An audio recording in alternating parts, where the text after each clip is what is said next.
aquele que vem vindo em nome do Senhor. E o reino que vem seja bendito, ao que vem ao seu reino o louvor.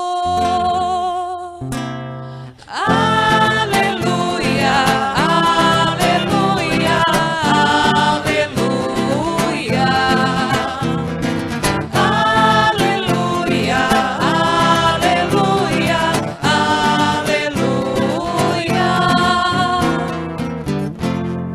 O Senhor esteja convosco. Ele está no meio de nós. Proclamação do Evangelho de Jesus Cristo segundo Lucas. Glória a vós, Senhor. Naquele tempo, os chefes zombavam de Jesus, dizendo: a outros ele salvou. Salve-se a si mesmo, se de fato é o Cristo de Deus o escolhido. Os soldados também caçoavam dele. Aproximavam-se, ofereciam-lhe vinagre e diziam: se és o rei dos judeus, salva-te a ti mesmo. Acima dele havia um letreiro: este é o rei dos judeus. Um dos malfeitores, crucificados, o insultava, dizendo: tu não és o Cristo? Salva-te a ti mesmo e a nós. Mas o outro o repreendeu, dizendo: nem sequer temes a Deus, tu que sofres a mesma condenação, para nós é justo, porque estamos recebendo o que merecemos, mas ele não fez nada de mal. E acrescentou: Jesus, lembra-te de mim quando entrares no teu reinado. Jesus lhe respondeu: em verdade eu te digo, ainda hoje estarás comigo no paraíso. Palavra da salvação. Glória a vós, Senhor. Aleluia, aleluia, aleluia. Aleluia, aleluia, aleluia. Sentados, façamos um tempo em silêncio. E no silêncio do coração rezemos, pedindo ao Divino Espírito Santo o auxílio necessário para que compreendamos tudo o que esta palavra hoje nos revela. Rezemos. Amém. Queridas irmãs e irmãos, nós estamos hoje encerrando o ano. Para nós na igreja, o ano termina com sempre 4 domingos antes do Natal, o ano litúrgico, o ano do calendário das festas religiosas, termina hoje. Domingo que vem, a gente vai já iniciar um ano novo, litúrgico, e iniciar a leitura do Evangelho de Mateus, e vamos ficar até novembro do ano que vem, lendo o Evangelho de Mateus. Hoje nós encerramos o ano e encerramos a leitura que começamos em novembro passado, do Evangelho de Lucas. O Divino Espírito Santo, por sabedoria extraordinária, quis que nós encerrássemos a nossa última celebração no calendário de nossas celebrações, proclamando nosso Senhor Jesus Cristo, Rei do Universo. Significa que tudo que fizemos, tudo que realizamos, tem o seu sentido último colocado diante do senhorio de Cristo. Todas as nossas derrotas, fracassos, sofrimentos, provações, tribulações, tanto quanto todas as nossas alegrias, conquistas, sucessos, realizações, tudo encontra o seu fim último, colocando diante do trono do Senhor. Até aí tudo bem, tem uma força teológica fácil de entender. Mas quis o Divino Espírito Santo que a gente proclamasse e declarasse Jesus como nosso Senhor e Rei, com o Evangelho que relata Jesus pregado na cruz. Aí bagunça tudo. Aí foge completamente a nossa lógica, a nossa linha comum de raciocínio das coisas óbvias. Quebra todo o esquema, todo o paradigma da ordem humana, do raciocínio humano, da inteligência humana, das convicções e das convenções e dos padrões humanos. Quebra tudo. Se você não entende bem o que significa ser cristão, trabalhar para fazer o bem, lutar para querer fazer as coisas boas e receber tanta pancada e paulada, hoje você tem todas as chances de sair iluminado na compreensão do sentido da sua vida, das suas conquistas, mas principalmente sair daqui compreendendo o sentido das suas provações. Vamos ao Evangelho, número 9 do seu folheto. Evangelho de Lucas, capítulo 23, versículo 35 a 43. O Evangelho de Lucas são só 24 capítulos. Eu disse que nós encerramos hoje a leitura com Jesus pregado na cruz. O resto da cena do Evangelho nós já vimos na Semana Santa. Portanto, a gente hoje termina de ler o Evangelho todo. Bom, nós estamos aqui diante da cruz de Jesus.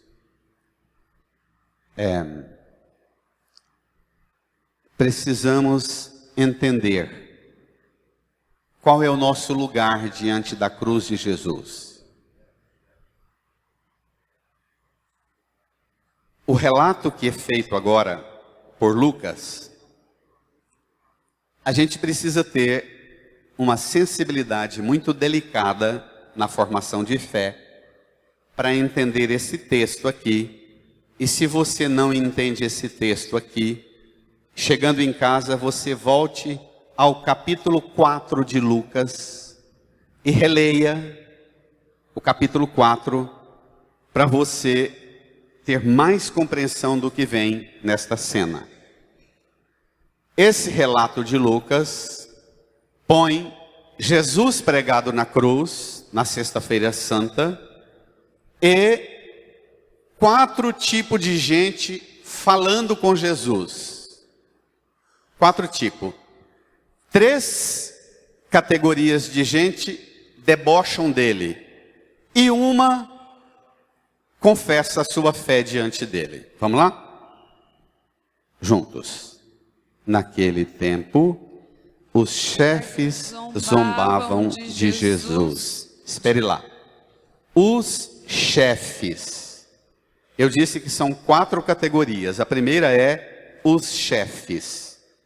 Na denominação de Lucas, chefes aqui estão associados ao grupo dos líderes religiosos de Israel.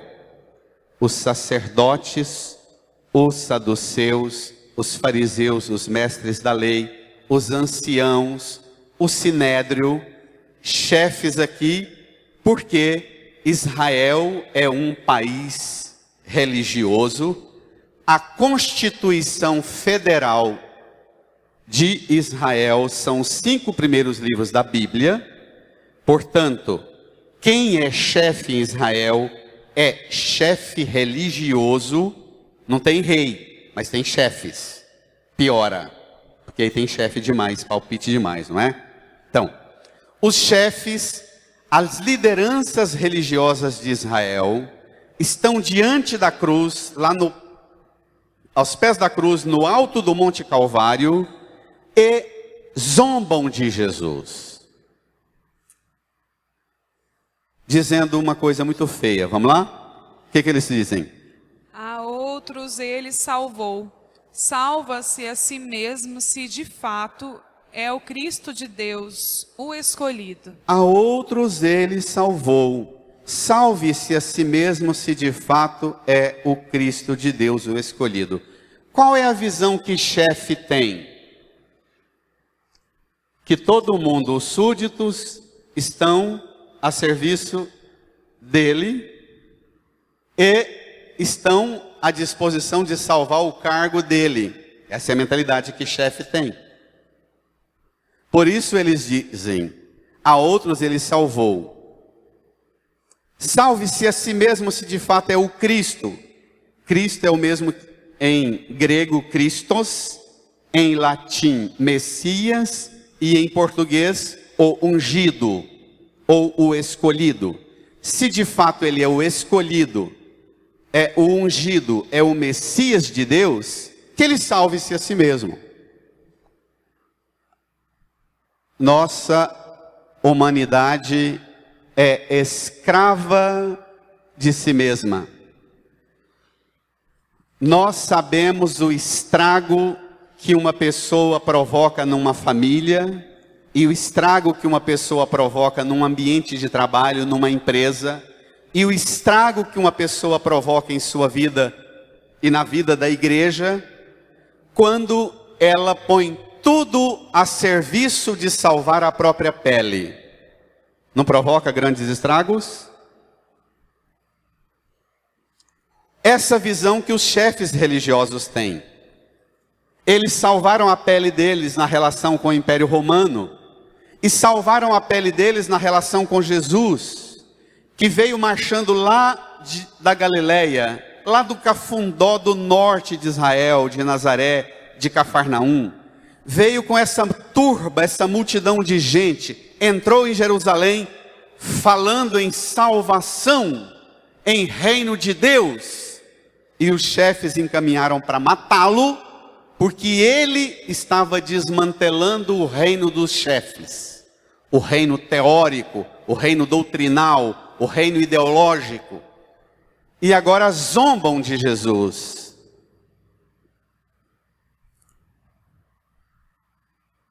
O tema da salvação na boca dos chefes. Salvação eles entendem não conforme Jesus entende, mas salvação eles entendem resolver problemas aqui, ficar bem aqui. E Jesus pensa em salvação numa dimensão absolutamente maior do que esta. Prestemos atenção num detalhe. Os chefes dizem, se de fato é o Cristo. Os dois outros grupos que vão zombar de Jesus, debocham de Jesus, pondo em relevo e tentando tirar a identidade original de Jesus. O sofrimento, todo sofrimento, eles sempre põem a gente em crise. Porque a primeira coisa que o sofrimento faz com a gente é o quê? Será que Deus não me ama? Será que Deus não me vê? Será que Deus quer com isso me dando esse sofrimento? O sofrimento põe sempre a gente em crise com a identidade da gente e da relação da gente com Deus. Sempre. Mas quem melhor soube fazer isso no Evangelho, lá no capítulo 4 de Lucas, foi Satanás.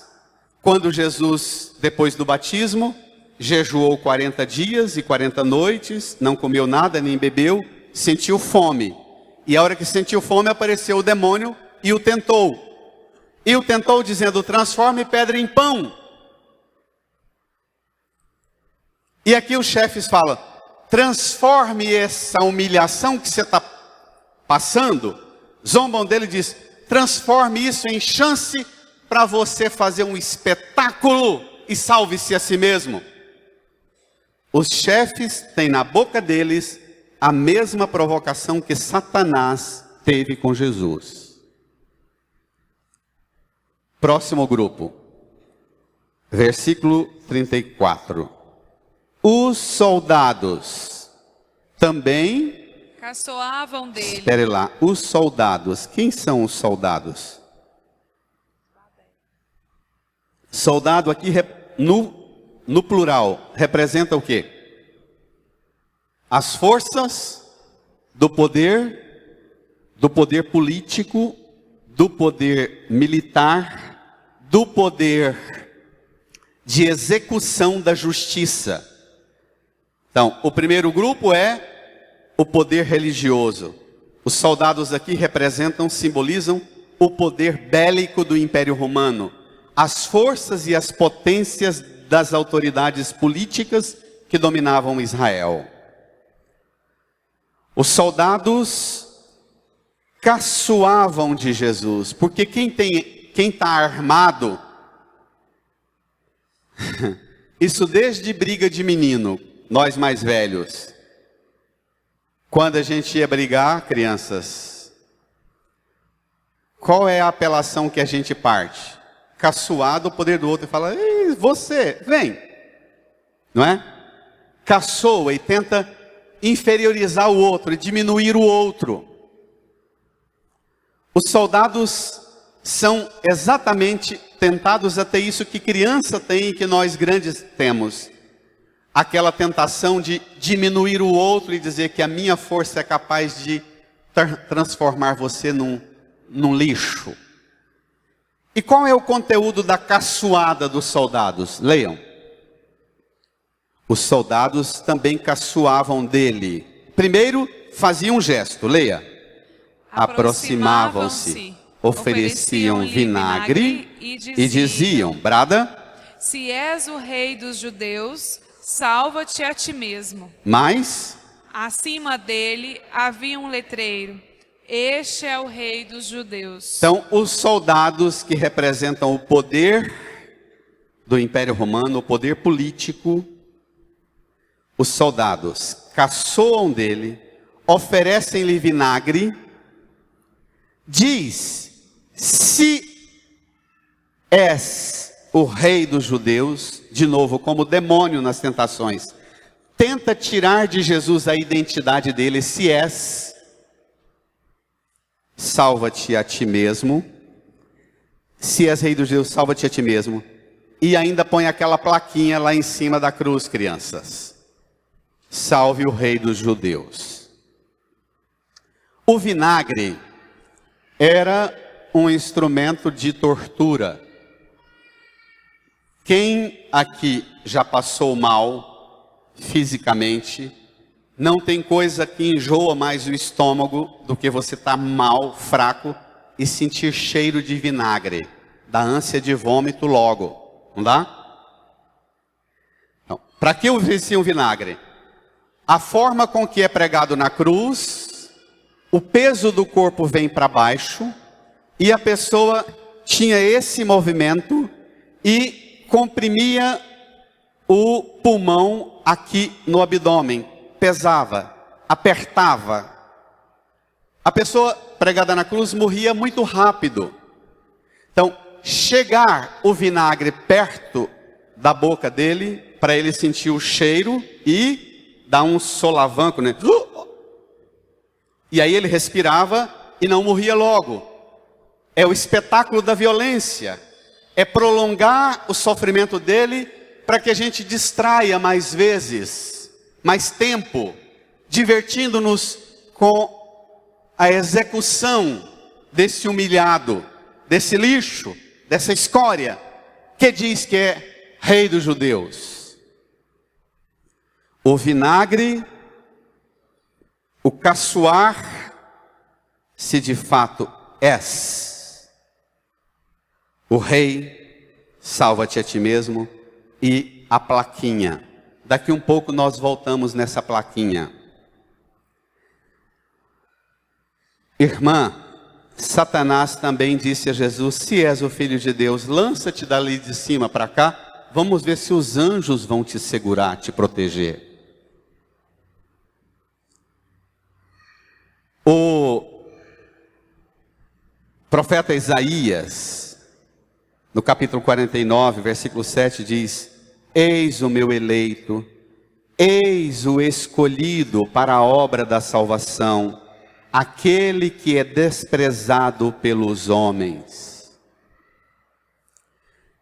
Terceira categoria de gente que zomba de Jesus. Vamos? Desculpe, ainda a placa. A plaquinha, salve o rei dos judeus, é uma forma não só de humilhar Jesus, mas são os soldados. Representa o Império Romano, que está em constante rebelião contra o Império. Então, colocar a plaquinha lá em cima da cruz é uma maneira de debochar de Jesus e debochar do povo de Israel, dizendo: ó o reizinho de vocês, cambada. Olha que insignificância são vocês. Olha que nada são vocês. Nós vivemos numa sociedade do espetáculo da violência.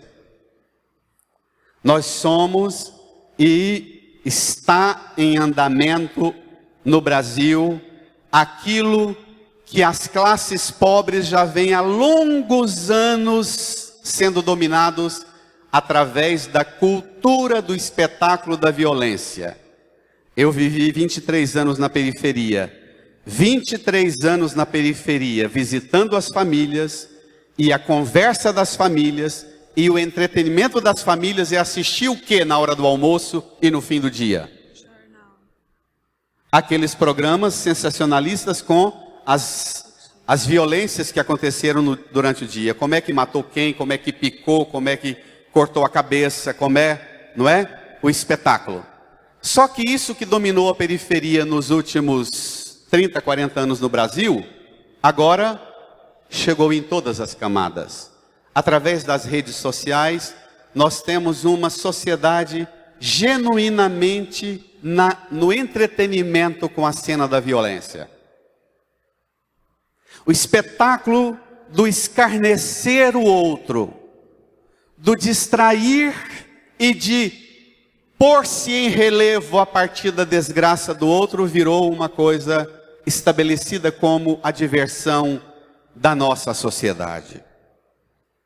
Terceiro grupo, ou terceira categoria para debochar de Jesus.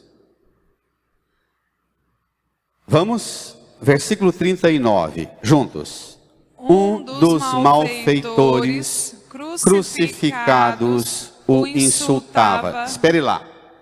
Crianças, o texto não fala, mas é bom que os meninos e meninas saibam.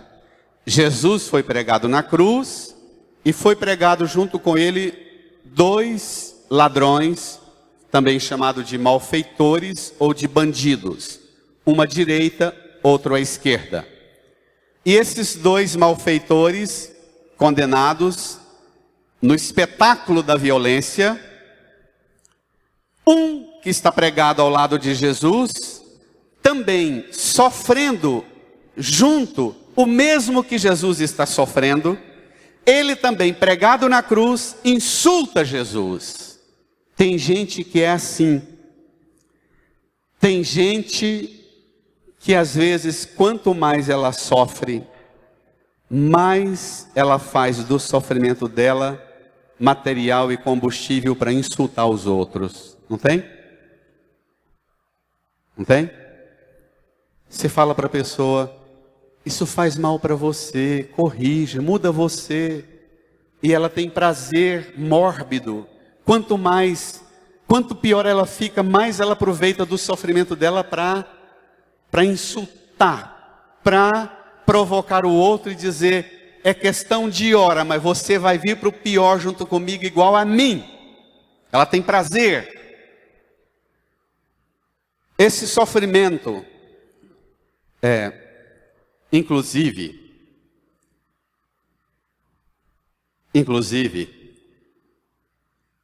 tem um artigo excelente sobre religião e violência. Religião e violência. Num desses jornais, eu não me lembro agora se é O País, um artigo excelente sobre religião e violência. A forma com que a violência é usada muitas vezes na linguagem religiosa e como é que as pessoas muito piedosas religiosamente têm comportamentos extremamente violentos. E como é que isso entrou na nossa cultura e na nossa sociedade cristã, na América Latina, com essa quebradeira e violência que está assolando tudo e a gente achando que é bom. A violência que vem da reação insana das massas e a gente fala, não, a saída é a violência das elites e põe os regimes de poder de armas a por violência que vai sossegar. Nem a violência das massas insanas e nem a violência da inteligência vai resolver, porque violência não resolve o problema do mundo.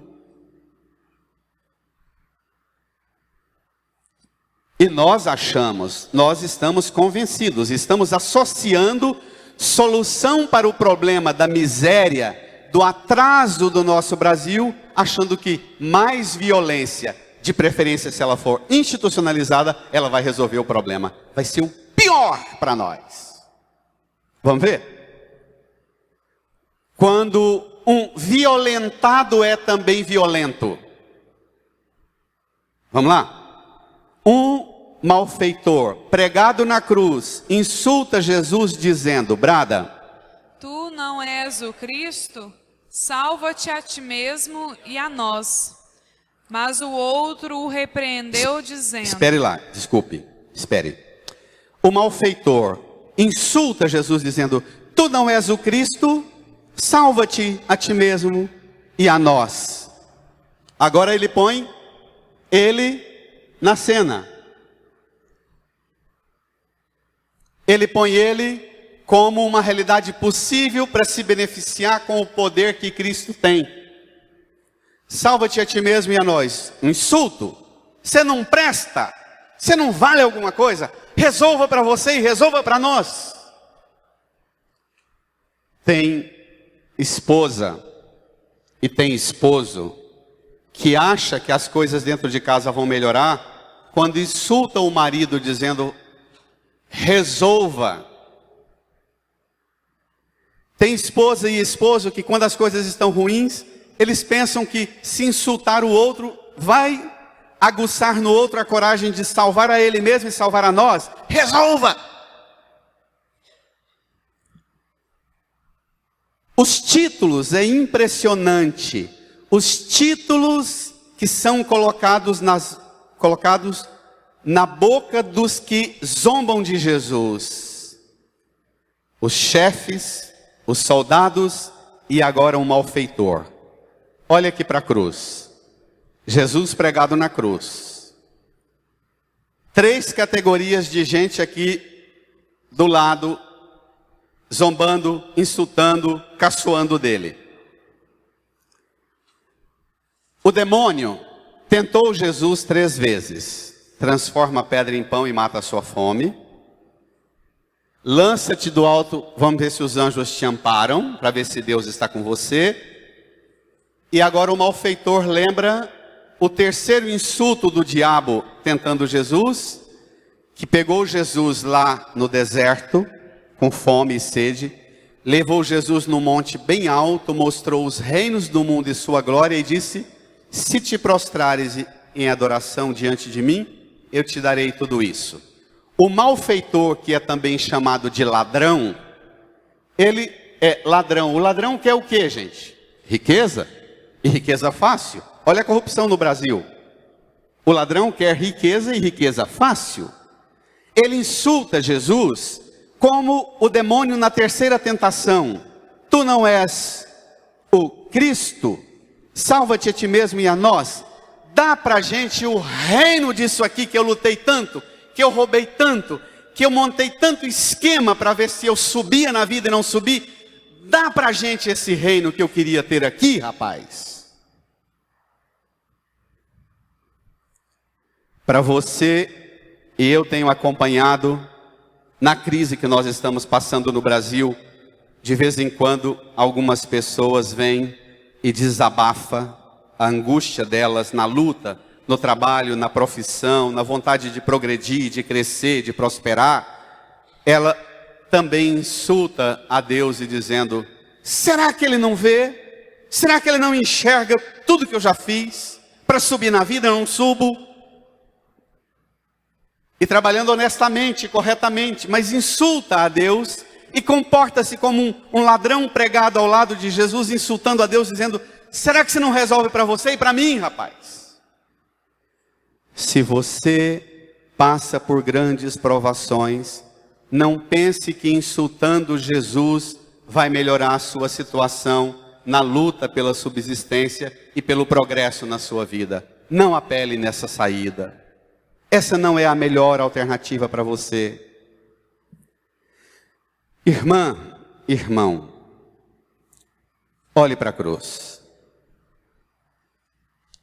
O Papa Bento XVI tem uma frase dele que me chocou profundamente, meditando esse texto. Olhe para a cruz. Esse malfeitor está pregado como Jesus ao lado de Jesus. Como Jesus ao lado de Jesus.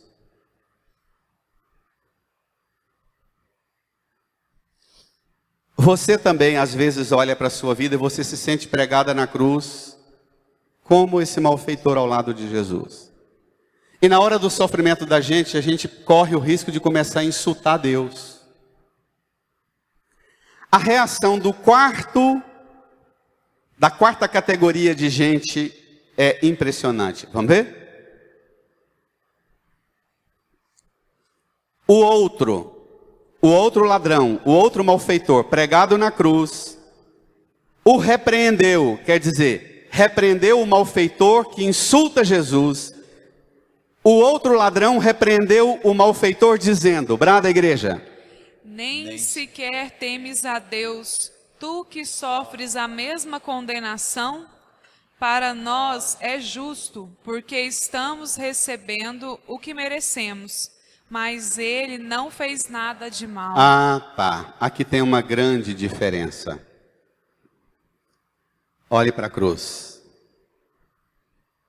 2 pregados ao lado de Jesus. Um malfeitor insulta Jesus. O outro ladrão repreende o que insulta Jesus e diz: nem sequer temes a Deus, tu que sofres a mesma condenação, e confessa: para nós, por minha culpa, minha tão grande culpa, é justo sofrer o que estou sofrendo. Para nós. Ele não fez nada de mal. Aqui vou te assustar. Aqui é hora em que a partir de hoje você vai mudar sua maneira de se comportar diante das pessoas que tentam te ajudar e te corrigir, e você não aceita ser ajudado e corrigido por elas, porque você acha que elas não prestam igual a você. E você diz: justo você vem dizer isso para mim? Você, eu não presto, mas você também, olha aqui. Esse outro, que não tem nome, ele corrige o malfeitor que ofendeu e insultou Jesus, dizendo: nem sequer temes a Deus. Quer dizer que você pode passar pelas mais pavorosas experiências de pecado na sua vida, de fraqueza na sua vida, mas ter no seu coração lugar para Deus.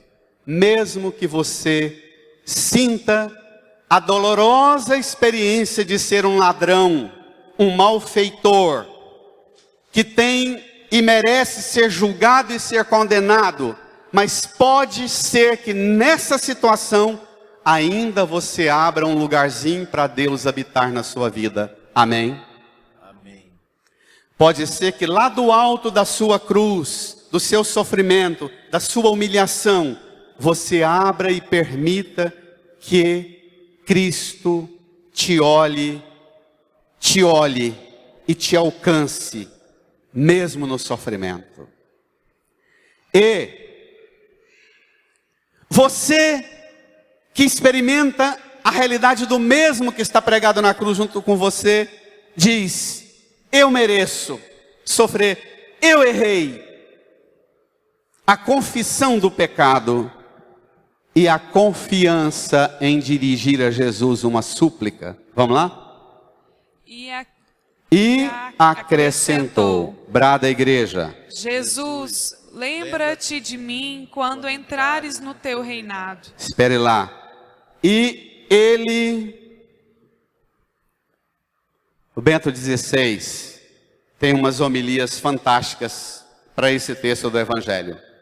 Bento XVI diz que esse bom ladrão, pregado na cruz aqui ao lado de Jesus, enquanto os soldados o insultavam, escarneciam dele pregando a plaquinha, diz Bento que os soldados passaram com essa plaquinha: Jesus Nazareno, Rei dos Judeus, pregou na cruz.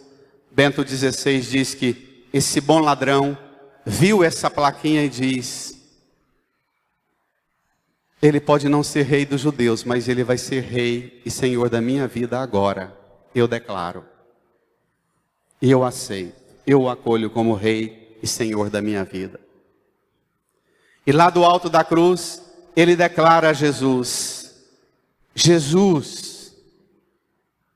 Ele declara: Jesus, lembra-te de mim. O nome Jesus significa em hebraico Yeshua, Deus salva. Ele diz: Deus salva, lembra-te de mim quando entrares no teu reinado. Irmã, irmão, no meio dos seus sofrimentos, no meio das provações da sua vida, abra uma fresta possível de esperança para você. Amém? Abra uma possibilidade de ser olhada por Deus, de ser amado por Deus. Abra a possibilidade de você dizer para você mesma: na cruz eu estou como Jesus, mas mais do que estar na cruz como Jesus, eu estou numa cruz com Jesus. Eu não só estou numa cruz como Jesus, mas eu estou na cruz com Jesus. E Ele está comigo. E eu sairei vencedor dessa provação. Amém? Dê uma salva de palmas para Ele, minha gente. Brada!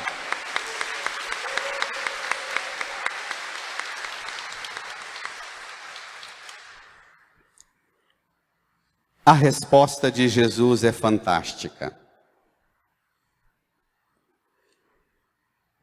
A resposta de Jesus é para te ajudar a nunca mais deixar o sofrimento, a humilhação e a provação ter a última palavra na sua vida. Veja, vamos lá? Jesus lhe respondeu. Brada a igreja. Em verdade eu te digo, ainda hoje estarás comigo no paraíso. Ainda hoje. Ainda hoje. Você vai estar comigo no paraíso. Jesus aponta para o bom ladrão que ele é Senhor do tempo e é Senhor do eterno.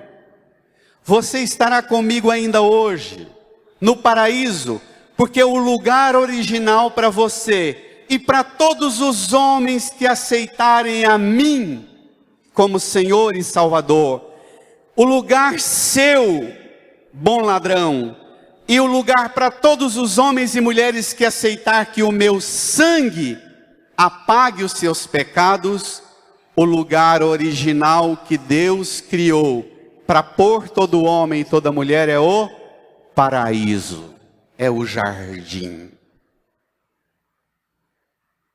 Isso é tão bonito. O lugar original meu e seu é o jardim com Deus.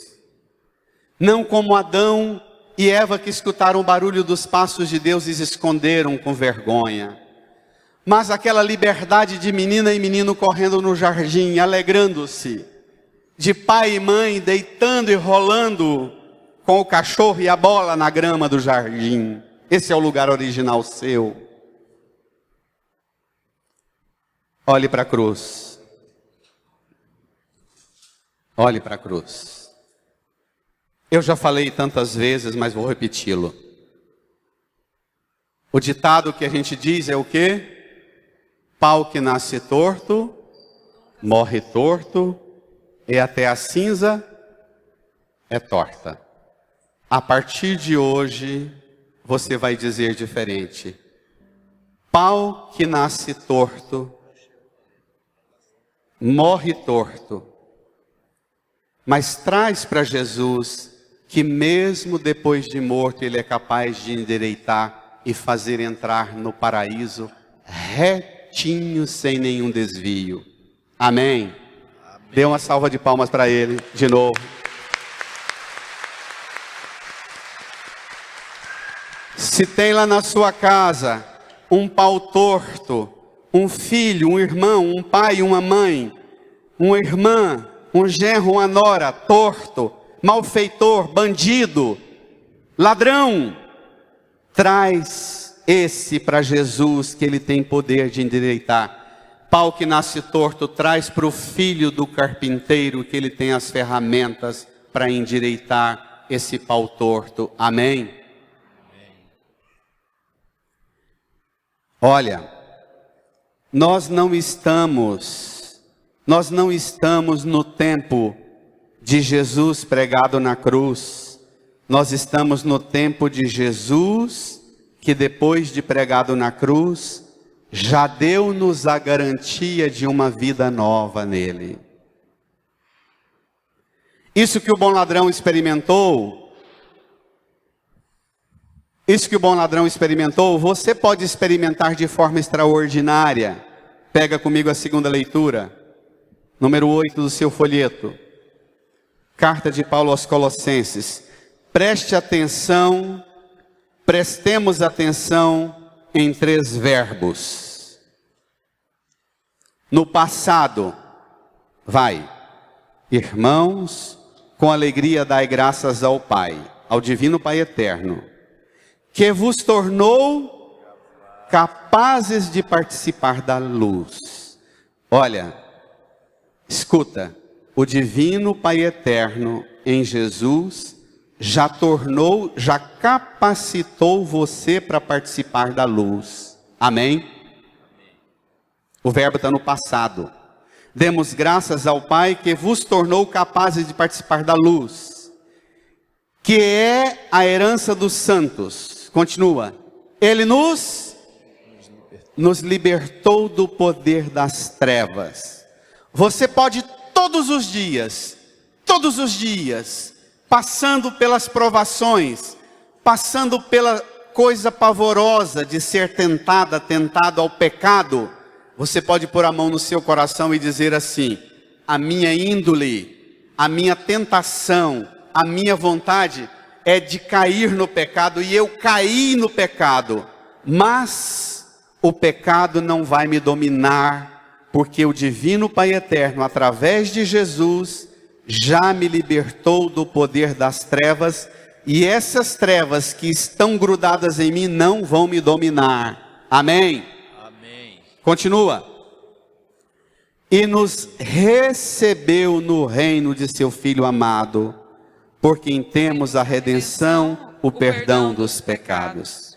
Ele nos tornou capazes, ele nos libertou, ele nos recebeu no reino. Você deve viver essa vida sua, passando pelas provações de ter os pecados que você luta contra eles, passando pelas provações de lutar para subir na vida, para crescer na vida, e a economia não avança, e a economia não reage. Embora os bancos se afundam nos bilhões de lucros, e você não progride, mas você pode perseverar e dizer: em Cristo eu já fui por Ele moldada para participar do reino dele. Eu vivo as provações nesta vida aqui, mas Ele me deu a graça e me ofereceu o seu reino. Amém. Amém. Irmã, irmão, queira esse reino de Cristo. Deseje esse reino de Cristo. Busque esse reino de Cristo. Ele é diferente de tudo que você possa imaginar. Pega no final da segunda leitura, versículo 17, lá embaixo, falando de Jesus. Ele existe antes de todas as coisas, e todas têm nele a sua consistência. Ele é a cabeça do corpo, isto é, da igreja. Ele é o princípio, o primogênito dentre os mortos. Brada a igreja, reage. De sorte que em tudo que em primazia, Brada. porque Deus quis habitar nele com toda a sua plenitude, e por ele reconciliar consigo todos os seres, os que estão na terra e no céu, realizando a paz pelo sangue de sua cruz. Ele quis reconciliar consigo todas as coisas, no céu, na terra. Ele realiza a paz pelo poder do seu sangue. Essa paz que você luta tanto para ter, e você não consegue tê-la, lutando pelos bens deste mundo, lutando pela sua saúde, lutando pela realização amorosa, afetiva, lutando pela realização profissional. Essa paz, quem vai realizá-la em você é somente o sangue da sua cruz. Abra-se ao poder do sangue da cruz de Jesus, que a paz vai habitar no seu coração. Olhem para a cruz, mesmo nos momentos em que você se sentir pregado na cruz. Estenda a sua mão direita para a cruz. Irmã, a paz pode habitar no seu coração, não porque você não vai ter mais sofrimento na sua vida. A paz pode habitar no seu coração, mesmo você estando pregado na cruz, como Jesus. Não tem morte, não tem violência, não tem humilhação, não tem sofrimento capaz de impedir que a paz de Cristo habite o seu coração. Peça para Jesus, pelo poder do sangue dele, realizar a paz no seu coração, na sua alma. Fale com ele. Põe a mão no seu coração agora, incline a sua cabeça, fale com Jesus. Suplique essa paz, que só o sangue derramado na cruz pode operar e realizar em você. Peça essa paz.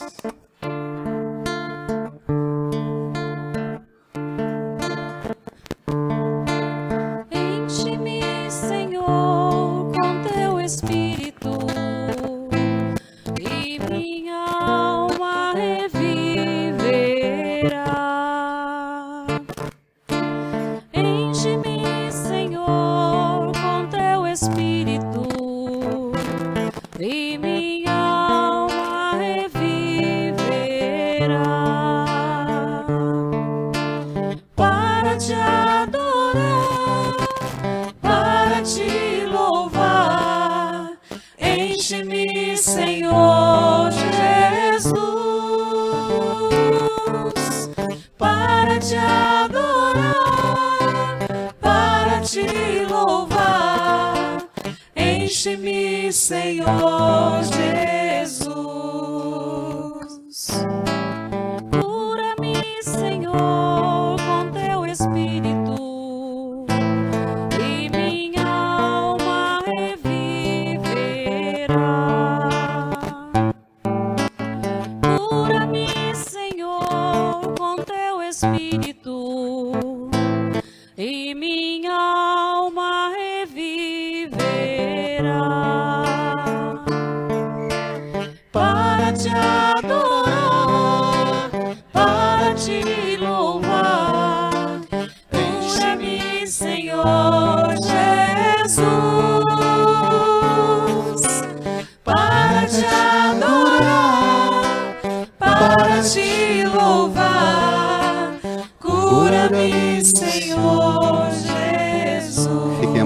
fé.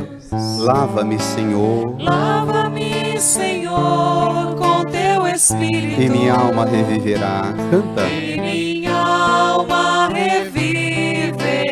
Lava-me, Senhor, com teu sangue, com teu Espírito, Lava-me, Senhor, com teu e Espírito. minha alma reviverá. E minha alma reviverá. Para te adorar, Para te adorar, para te louvar. Lava-me, Senhor Jesus. para te adorar, para te louvar. Lava-me, Senhor Jesus. Estenda sua mão para a cruz. Diz para Jesus: Senhor, Senhor, como aquele bom ladrão, como aquele bom ladrão, apesar de minhas fraquezas, apesar de minhas fraquezas, de meus pecados, de meus pecados, de minhas fragilidades, de minhas fragilidades, que o Senhor conhece, que o Senhor conhece, apesar de tudo que em mim apesar de tudo que em mim não me deixa não me deixa ter paz ter paz e dar a paz para os outros, e dar a paz para os outros. eu me abro, Jesus, Eu me abro, Jesus, como aquele bom ladrão, como aquele bom ladrão, e te peço, e te peço, lembra-te de mim, Senhor. lembra-te de mim, Senhor. Dá-me essa paz do jardim, Dá-me essa paz do jardim, essa paz do paraíso, essa paz do paraíso, que só do Senhor pode me vir. que só do Senhor pode me vir. Dá-me essa paz Dá-me essa paz do seu sangue, do seu sangue, da sua cruz, da sua cruz, do seu amor, do seu amor, e faz de mim e faz de mim instrumento de paz instrumento de paz na minha casa, na minha casa, na minha família, na minha família, no trabalho, no trabalho, no mundo. no mundo. Faz de mim Faz de mim instrumento de paz. instrumento de paz. Põe a mão no seu coração e se lembre das situações mais conflituosas, mais difíceis que você vive, das relações mais tensas, dos ambientes mais pesados que você tem vivido e enfrentado. Peça a Jesus a força dessa paz do sangue dele, para que você a leve para essas pessoas, para esses ambientes tão pesados e difíceis que você enfrenta.